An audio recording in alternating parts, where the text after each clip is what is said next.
Hello विद्यार्थियों, आप सबका स्वागत है इतिहास गुरुकुल के प्लेटफॉर्म पे। हम लोग इस चैनल पे इतिहास का डिस्कशन उत्तरोत्तर कर रहे हैं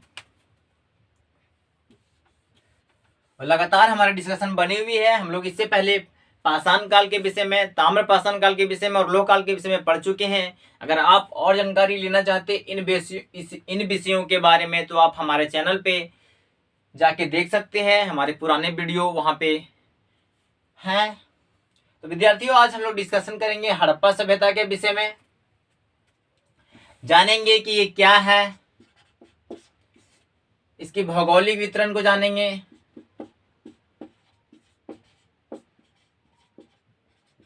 इसके कालक्रम को जानेंगे, जो नगर मिले हमें वो जानेंगे, वहां से साक्ष्य क्या मिला है वो सब जानेंगे, इसकी सामाजिक आर्थिक जो स्थिति थी उसे भी जानेंगे और इसका जो महत्व है, इन सारे नगर में से कौन कौन से नगर मिले हैं सब जानेंगे हम लोग। जैसे कि मोहनजोदड़ो, हड़प्पा, लोथल, कालीबंगा, राखीगढ़ी, धौलावीरा, इन सारे साइटों, इन सारे शहरों के विषय में भी जानकारी प्राप्त करेंगे विद्यार्थियों। बस बने रहिए आप लोग और हो सके तो कॉपी पेन लेके बैठ जाइए और जो इम्पोर्टेंट फैक्ट लगे उसको अपने कॉपी में नोट कर लीजिए ताकि आने रिवीजन करने में आसानी हो। देखिए विद्यार्थियों, पढ़ाई बहुत ही इम्पोर्टेंट तब हो जाता है जब इसके थ्रू हम लोग को कैरियर बनाने का अवसर मिलता है। अगर हम पढ़ाई ढंग से करते हैं, कॉन्सेप्ट को क्लियर करते हुए, तो हम जो कॉम्पिटिटिव एग्जाम देते हैं उसमें उत्तीर्ण करने में हमें आसानी होती है, क्योंकि हमारे कॉन्सेप्ट क्लियर रहते हैं और फैक्ट हमारे पास जब रहते हैं तो हम अच्छे से प्रश्नों को हल कर पाते हैं। और रिवीजन करने से क्या होता है, इन फैक्टों पे हमारी पकड़ बनती है। तो जानते हैं, सबसे पहले जानते हैं कि हड़प्पा और सभ्यता, यहाँ दो शब्द है। ये हड़प्पा क्यों रखा गया, इसका नाम हड़प्पा सभ्यता इसे क्यों बोला जाता है। तो आप देखेंगे कि ये सभ्यता जनरली एक नगरीकरण का सभ्यता है, एक नगरीय सभ्यता है। ये नगरीय सभ्यता, इस नगरीय सभ्यता की जो विशेषता है,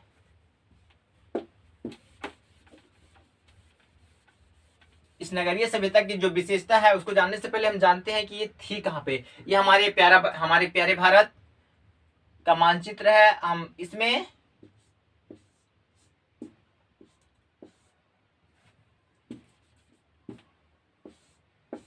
त्रिभुजाकार एक शहर का प्रमाण मिला हमें और इसका अवशेष मिला है।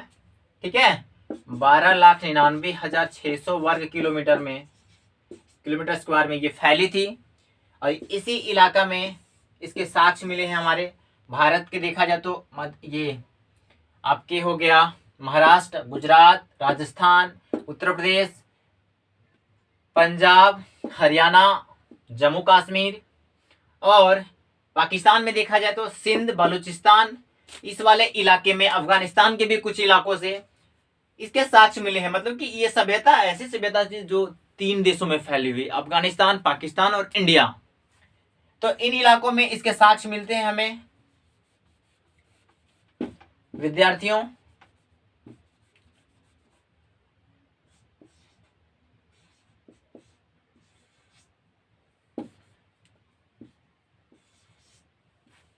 इन इलाकों में हमारे साक्ष्य मिलते हैं इसके। जैसे कि आप देखेंगे राजस्थान में कालीबंगा, हरियाणा में राखीगढ़ी, गुजरात में धौलावीरा और लोथल, इधर पाकिस्तान में सिंध वाले इलाका में चान्होतड़ो, मोहनजोदड़ो, हड़प्पा, मोंटहोंगरी जिला में जो मिला है पाकिस्तान के, बालूचिस्तान वाला इलाका में आपके मेहरगढ़, यूपी में आलमगीरपुर। इन इलाकों में इस सभ्यता से रिलेटेड हमें साक्ष्य मिलता है। तो ये जो साइट्स है इसको विद्वानों ने अध्ययन करके जो इसके महत्व है उस पर चर्चा की और जो साइट्स जब मिलते हैं हमें तो फिर इसका नामकरण होता है। क्योंकि आप देखेंगे मानसरोवर झील जो चीन है, यहाँ से तिब्बत वाला इलाका से यहाँ से एक नदी निकलती है जो सिंध होते हुए आपके अरब सागर में गिरती है। अरब सागर में ये सिंधु नदी है। तो इसी नदी के जो आसपास के जो क्षेत्र है, इसी घाटी में जो हमें इसके प्रारंभिक साक्ष्य मिले थे, इसीलिए इसे सिंधु घाटी सभ्यता कहा जाता है। लेकिन अब देखेंगे कि सबसे पहले जो हमें साक्ष्य मिले हैं इस सभ्यता से रिलेटेड, वो हड़प्पा नामक गांव से मिला है। और इसी के नाम पे, इसी नाम के आधार पे इसको हड़प्पा सभ्यता नाम दिया गया, क्योंकि इसके जो क्षेत्र था उसके वितरण लगभग पूरे भारत में भी मिलते हैं। पूरे भारत में नहीं, लगभग ये इस वाले इलाके में पश्चिम भारत, पश्चिमोत्तर भारत में मिलते हैं। इस वजह से देखेंगे कि इसका विकास सिंधु घाटी में ना होकर बाकी और नदियों की तरफ भी होता है, जैसे कि आपके परवरा नदी से लेकर भोगवा नदी और घग्गर नदी, मतलब कि इन इलाकों में इसके साक्ष्य मिलने लगते हैं, जिस वजह से इसका नाम हड़प्पा सभ्यता रखा गया। क्योंकि इतिहासकारों में इस बात को लेकर मतभेद था कि सिर्फ सिंधु घाटी में ही इसके साक्ष्य नहीं मिलते हैं, इसलिए इसके नाम में बदलाव किया जाए और इस नाम को इतिहासकारों ने ज़्यादातर यूज किया। और अभी हम लोग भी इसी नाम से इसको पढ़ते हैं।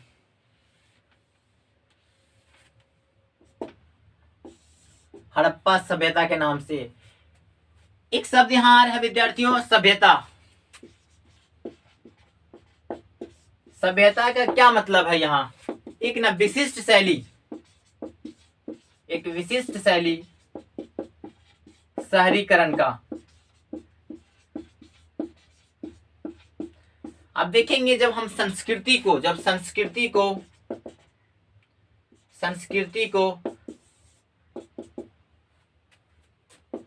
इस भौगोलिक इकाई में जब इसको मूर्त रूप देते हैं, हम इसको मानस से उतार कर जब हम इसको मूर्त रूप देते हैं, इसको टेंजिबल जब बनाते हैं, जब एक विशिष्ट शैली में इसका निर्माण करते हैं, जब इसके साक्ष्य मिलने शुरू होते हैं साक्ष्य भौतिक जीवन में, तो उसे ही हम लोग क्या कहते हैं? सभ्यता कहते हैं। मतलब कि संस्कृति का जो मूर्त रूप है, संस्कृति का जो भौतिक रूप है, जो एक विशिष्ट शैली से संस्कृति का जब निर्माण किया जाता है तो उसे भी हम लोग सभ्यता कहते हैं। तो जनरली हमारे संस्कृति जो होता है वो मानस पटल पे होती है, लेकिन अगर उसे मूर्त रूप दे दें तो वही सभ्यता बनती है। तो विद्यार्थियों देखेंगे कि जो हड़प्पा सभ्यता थी, यहाँ एक विशिष्ट शैली में शहर का निर्माण हो चुका था और वो शहर काफी सुदृढ़ थी और काफी ही अभी के समय में देखा जाए तो आधुनिकता से संबंध रखती थी, इसीलिए इसे शहरी सभ्यता कहा गया। यहाँ पे ग्रामीण जीवन के साथ ना मिलकर यहाँ पे जो शहरों की जो विशेषता है वो विशेषता पाई गई है हमारे हड़प्पा सभ्यता से, इसीलिए इसे हड़प्पा सभ्यता कहते हैं। हड़प्पा जो प्रारंभिक स्थल है और सभ्यता, यहाँ के लोग सभ्य तरीके से सिविलाइज्ड थे, इसलिए ये हड़प्पन सिविलाइजेशन है, एक विशिष्ट शैली में जीवन यापन करते थे। जैसे कि देखेंगे यहाँ के व्यापार काफी डेवलप थे, यहाँ की नाली व्यवस्था डेवलप थे, यहाँ की जो रोड सिस्टम था वो भी काफी डेवलप्ड था। तो इन सारे विशेषताओं के आधार पे इसे शहर कहा गया है। यहाँ की जो जल बचाव के अभी तक साक्ष्य मिले हैं वो भी काफी विकसित अवस्था में पाए गए हैं, जिस वजह से इसका इम्पोर्टेंस और हो जाता है हमारे अध्ययन के दृष्टि से, हमारे एग्जाम के दृष्टि से। तो ये थी हमारी हड़प्पा सभ्यता बच्चों, हड़प्पा सभ्यता का परिचय था। अब हम लोग जानते हैं इसके कालक्रम को। विद्यार्थियों कालक्रम को जानने से पहले जानते हैं कि किन किन विद्वानों ने इस पे अपनी मत दी है। जैसे कि जॉन मार्शल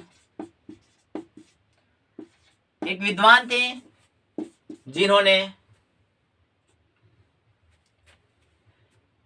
इसका नाम जो इलस्ट्रेटेड लंदन एक पत्रिका न्यूज होता था, न्यूज़पेपर थी, उसमें सबसे पहले सिंधु घाटी सभ्यता का यूज किया था। उन्होंने सिंधु घाटी सभ्यता के नाम से एक लेख लिखा था, उसी के आधार पे इसे सिंधु घाटी सभ्यता कहा गया। इस बातें को और आगे बढ़ाते हैं मार्टिमर व्हीलर साहब, उन्होंने भी इसे सिंधु घाटी सभ्यता कहा। लेकिन विद्यार्थियों देखा जाए तो C14 जो कार्बन डेटिंग है, कार्बन का एक अप्रूप होता है, जैसे कि जो सामान्य कार्बन होता है सुटेबल होता है, लेकिन उसके अप्रूप जो C14 है उस तकनीक का उपयोग करते हुए हम लोग इतिहास में जो अवशेष पाए गए हैं उसका परीक्षण करके इसके कालक्रम का विश्लेषण करते हैं। तो C14 के अनुसार हमें जो इसके कालक्रम तय होता है वो 1750 एक मिनट 2400 से लेकर 1750 BC के आसपास, इसी काल में हमारे हड़प्पा एक विकसित हड़प्पा सभ्यता की साक्ष्य मिले विद्यार्थियों। इस वजह से ये चूंकि ये तकनीकी आधार पे इसका विश्लेषण हुआ है, इसलिए सबसे प्रामाणिक इसको माना जाता है इस कालक्रम को। लेकिन सबसे पहले इसके कालक्रम का निश्चय मार्टिमर व्हीलर साहब ने किए थे 2800 से लेकर 1500 BC। इस BC को समय काल के दौरान इस सभ्यता की डेवलपमेंट को उन्होंने निर्देशित किया था। उनके अनुसार ये कालक्रम प्रामाणिक था। लेकिन C14 के अनुसार जो हम लोग मानते हैं वो 2400 से लेकर 1750 BC के कालक्रम को सबसे प्रामाणिक माना जाता है विद्यार्थियों। तो ये था हमारे C14 के अनुसार इसका कालक्रम। अब हम लोग जानेंगे इसके साथ सबसे देखिए सबसे पहले नॉर्थ में और साउथ ईस्ट वेस्ट, यहाँ पे मांडा जो इसका सबसे नॉर्थ का इलाका है, डैमाबाद, ये आपका आलमगीरपुर,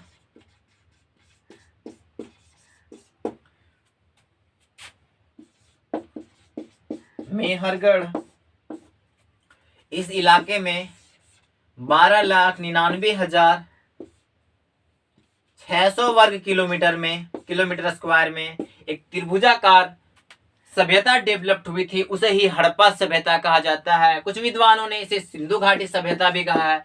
क्यों कहा है विद्यार्थियों? क्योंकि इस प्रारंभिक साक्ष्य इसके मिले हैं सिंधु घाटी, जो नदी है सिंधु घाटी वाला क्षेत्र है उसी इलाके से। लेकिन धीरे धीरे जब इसके और साक्ष्यों का खोज होने लगा तो लगभग पूरे पश्चिमोत्तर भारत से इसके साक्ष्य मिलते हैं और पाकिस्तान, अफगानिस्तान से भी इसके कुछ साक्ष्य मिलते हैं।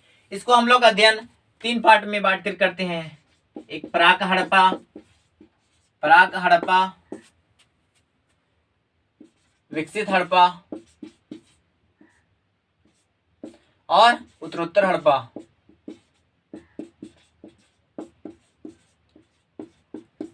जो हम लोग यहाँ मुख्य रूप से स्टडी करेंगे वो विकसित हड़प्पा के जो नगर हैं उसको स्टडी करेंगे और जानने का प्रयास करेंगे कि हमारे लिए इम्पोर्टेंट क्या है। प्राक हड़प्पा मतलब कि हड़प्पा काल जब डेवलप्ड हो रहा था उसकी शुरुआती दौर, ये जब पतन होने लगा हड़प्पा के काल को, तब उस समय के कालक्रम को हम लोग उत्तरोत्तर हड़प्पा में रखते हैं। और जो हमारे हड़प्पा सभ्यता के मुख्य साक्ष्य मिले वो हमारे हड़प्पा विकसित सभ्यता से मिली है, विकसित हड़प्पा सभ्यता से मिली है। देखेंगे कि यहाँ से कौन कौन से शहर पाए गए हैं विद्यार्थियों जो हमारे लिए अति महत्वपूर्ण है। जैसे एक है मोहनजोदाड़ो, हड़प्पा, मोहनजोदाड़ो, लोथल, राखीगढ़ी और धौलावीरा, कालीबंगा, चान्होदड़ो, ये प्रमुख शहर थे विद्यार्थियों। हड़प्पा, मोहनजोदड़ो, लोथल, राखीगढ़ी, धौलावीरा, कालीबंगा, चान्होदड़ो ये प्रमुख शहर थे इस सभ्यता के, जहां से हमें अति महत्वपूर्ण साक्ष्य मिले हैं जो हमारे लिए इसका अध्ययन अति इम्पोर्टेंट हो जाता है। जैसे कि अगर हड़प्पा का बात करें हम लोग तो हड़प्पा से हमें इक्का गाड़ी मिला है, तांबे का इक्का गाड़ी मिला है। सेलखड़ी के मुहर मिले हैं। कांसे का मूर्ति मिला है। और मृदभांड मिले हैं। जो हड़प्पा शहर था, यहाँ से श्रमिकों के आवास का भी साक्ष्य मिला विद्यार्थियों। ये थे हड़प्पा। यहाँ से एक बृहद स्तर का अन्नागार मिला है। ये अन्नागार हमें बताते हैं कि यहाँ के लोग वस्तु विनिमय प्रणाली का उपयोग करते थे और साक्ष्यों जो अनाज था उसे संजो कर रखते थे। जैसे कि अभी के समय में देखते हैं कि एमएसपी के थ्रू जैसे सरकार खरीदती है अनाज और उसको एक जगह जमा करके रखती है, वैसे उस समय भी इस अन्नागार में अनाजों को रखा जाता था और जब जरूरत पड़ता था तो इसका वितरण किया जाता था। या हो सकता है कि टैक्स के रूप में अनाज लिया जाता होगा उस समय काल में। तो ये थे वहां से जो ये शहर दुर्गीकृत थी, मतलब कि दुर्ग बना हुआ था, फोर्ट था, बना हुआ था कि पूरा घेराबंदी किया हुआ था। ये शहर हड़प्पा शहर, ये कहां पे है? पाकिस्तान के मोंट होंगरी जिला में। ये भी पाकिस्तान में है। मोहनजोदड़ो सिंध वाला इलाका में जो है। चानुदड़ो ये भी सिंधु नदी के तट पे ही है। चानुदड़ो और मोहनजोदड़ो से हम देखेंगे विद्यार्थियों, यहां से स्नानागार मिला है। स्नानागार जो है वहां पे लोग जब धार्मिक कार्यक्रम होता था या फिर और कार्यक्रम जब होते थे तो उस समय उस स्नानागार में लोग स्नान करते थे। और स्नानागार एक नाली के माध्यम से जुड़ा हुआ था जो उसके गंदे पानी को बाहर की ओर ले जाता था। तो देखेंगे कि इस तरह के साक्ष्य मिले हमें मोहनजोदड़ो से।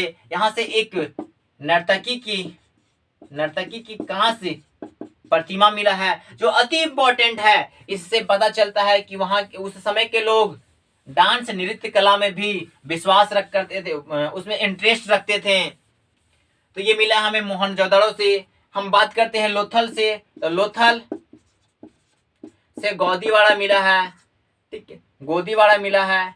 यहाँ से स्केल मिला है, हाथी दांत के कुछ चीजें मिली है, ये लोथल से मिला है।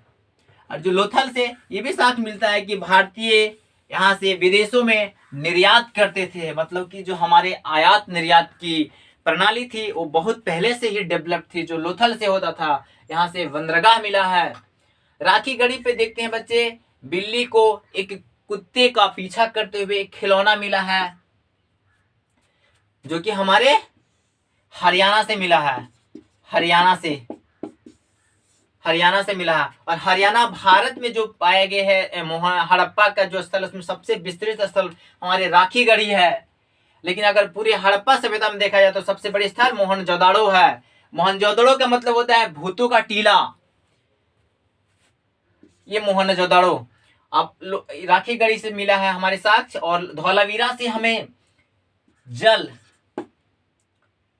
संरक्षण के साक्ष्य मिलते हैं। जल संरक्षण के साक्ष्य, इस समय काल के लोग कैसे जल संरक्षित करते हैं, जो अति महत्वपूर्ण है। अभी हम लोग देखते हैं कि अभी दुनिया क्लाइमेट चेंज के दौर से गुजर रही है, जहाँ पे इसका अध्ययन अति महत्वपूर्ण हो जाता है, जो हमें ये बताता है कि उस समय के लोग भी क्या करते थे, पानी का संरक्षण करते थे, जो अत्यंत विकसित अवस्था में थी। कालीबंगा से देखेंगे, कालीबंगा से सबसे पहले यहाँ से कच्ची नालियों का साक्ष्य मिला है। इसके कुछ साक्ष्य, जो कालीबंगा है इसका अर्थ होता है चूड़ी। तो यहां से जो कच्ची नालियों का साक्ष्य मिला है, एक जुते हुए खेत का साक्ष्य मिला है, जिससे पता चलता है कि वहां के लोग कृषि करते थे। और कालीबंगा हमारी कहाँ है? कालीबंगा हमारे राजस्थान में घग्गर नदी के किनारे है। इस तरह चानुदड़ो है, चानुदड़ो भी पाकिस्तान में है। तो ये प्रमुख शहर थे हड़प्पा, मोहनजोदड़ो, लोथल, राखी गढ़ी, धौलावीरा, कालीबंगा और चानुदड़ो। विद्यार्थियों, ये था हड़प्पा का और अगर हम इसको कम्प्रिहेंसिव तरीके से स्टडी करें तो इसके महत्व को चर्चा करें तो यहाँ की जो नाली व्यवस्था थी सो अत्यंत विकसित थी। क्योंकि देखेंगे कि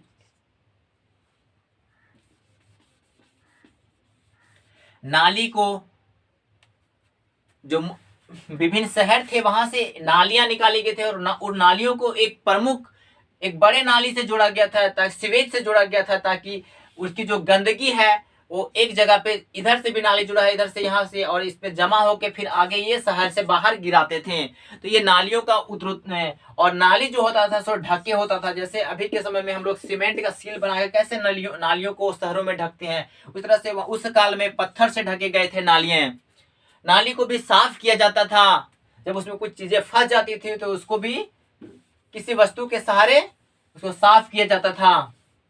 तो ये थी जो स्नानागार मिला है, उसका धार्मिक अनुष्ठान में यूज होता था। जैसे आप देखेंगे कि कालीबंगा से हमें यज्ञ वेदी मिले हैं, मतलब कि यज्ञ करने। मोहनजोदड़ो से एक पुजारी का साक्ष्य मिला है, पुजारी का मूर्ति मिला है जिसमें उसकी आधे आंख खुली है, मतलब कि लगता है कि शिव के जो संभावी मुद्रा है उस मुद्रा में वहां से साक्ष्य मिला है। मतलब कि यहाँ के लोग, इस सभ्यता के लोग ईश्वर में भी विश्वास करते थे, विश्वास करते थे। आप हड़प्पा से देखेंगे कि मातृ देवी की मूर्ति मिली है, लेकिन इस काल से मंदिर के साक्ष्य नहीं मिले हैं। मंदिर के साक्ष्य प्राथमिक रूप से हमें कब मिलता है? गुप्त काल में मिलता है। तो ये सब थे हमारे इस काल के रिलेटेड साक्ष्य मिले हैं, जिससे इसका इंपॉर्टेंस हो जाता है हमारे स्टडी के नजर से। और आप देखेंगे कि अगर इतिहास कोई एग्जाम है, अगर वहां इतिहास से रिलेटेड क्वेश्चन आ रहे हैं तो उसमें हड़प्पा सभ्यता से रिलेटेड क्वेश्चन जरूर आते हैं विद्यार्थियों, इसलिए ये हमारे लिए और महत्वपूर्ण हो जाता है। हड़प्पा सभ्यता जो लोथल था विद्यार्थियों, ये कहाँ है? भोगवा नदी किनारे, भोगवा नदी के किनारे कहाँ पे है? हमारे गुजरात में है। गुजरात से एक जगह मिला है सुत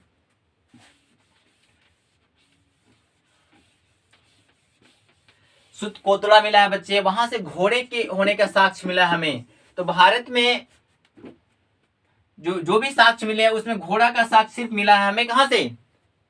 सुत कोतड़ा जो गुजरात में है वहां से मिला है विद्यार्थियों। और देखेंगे कि मनके के उद्योग, जो जेवरात होता है, उस तरफ से मनके का जो उद्योग मिला हमको चान्होदड़ों से मिला है, चान्होदड़ों से। और सारे स्थल है जैसे कोट दीजी, ये भी हमारे पाकिस्तान में है। भारत में भी और सारे स्थल मिले हैं, जैसे आलमगीरपुर है, डेमाबाद है, मांडा है। इन इलाकों से भी हमें साक्ष्य मिला है इस सभ्यता से रिलेटेड। तो ये हमारी हड़प्पा सभ्यता थे, इसके एक परिचय का हमारा ये डिस्कशन था विद्यार्थियों। और यहाँ पे देखेंगे कि लगभग सारे अनाजों का साक्ष्य मिला है। जैसे चावल का साक्ष्य मिलता है, गेहूं का साक्ष्य मिलता है, और जो भी है मोटे अनाज का भी साक्ष्य मिलता है। लगभग अनाजों का साक्ष्य हमें मिला है, मतलब कि यहाँ के लोग कृषक भी थे। और यहाँ से जो सेलखड़ी का मुद्रा मिला है, ठीक है ना, और एक सिंग वाला बैल का साक्ष्य मिला, जो उस समय के पूजनीय बैल होते थे। तो इस तरह से हमारे जो अभी के समय में देखेंगे, जैसे कि हम लोग नंदी का पूजा करते हैं अभी समय, तो उस समय के लोग भी पूजे करते थे। उस समय भी पेड़ का पूजा होता था, पीपल का पूजा करने का साक्ष्य मिला है। मातृ देवी जो है उसकी पूजा करने का साक्ष्य मिला है विद्यार्थियों। लेकिन इस काल में नहर का साक्ष्य हमें नहीं मिला है, नहर का साक्ष्य विद्यार्थी नहीं मिला है। और आप देखेंगे कि मंदिर का साक्ष्य भी नहीं मिला है, मंदिर का साक्ष्य नहीं मिला है। और आप देखेंगे कि इस कालखंड में हमें जो अति महत्वपूर्ण है वो स्नानागार है, जो मोहनजोदड़ो से मिला है। अन्नागार जो मिला हमें हड़प्पा से मिला है। गोदीवाड़ा हमें मिला है, वो कहां से मिला है? पोर्ट होने, मतलब कि पोर्ट बंदरगाह, वो हमारे लोथल से। हल का साक्ष्य हमें मिला है, हल का जो खिलौना उसका साक्ष्य हमें राखीगढ़ी से मिला है। और कालीबंगा से हमें जुते हुए खेत मिले हैं और नालियों का साक्ष्य। और आप एक विशेषता और देखेंगे कि लोथल में जो घर होते थे उसके जो खिड़कियां होते थे वो मुख्य सड़क की ओर हो ना खुलकर अंदर की ओर खुलता था। उसका जो दरवाजा होता था वो मुख्य सड़क की ओर नहीं था। तो ये विशेषता थी हमारे हड़प्पा सभ्यता के विषय में।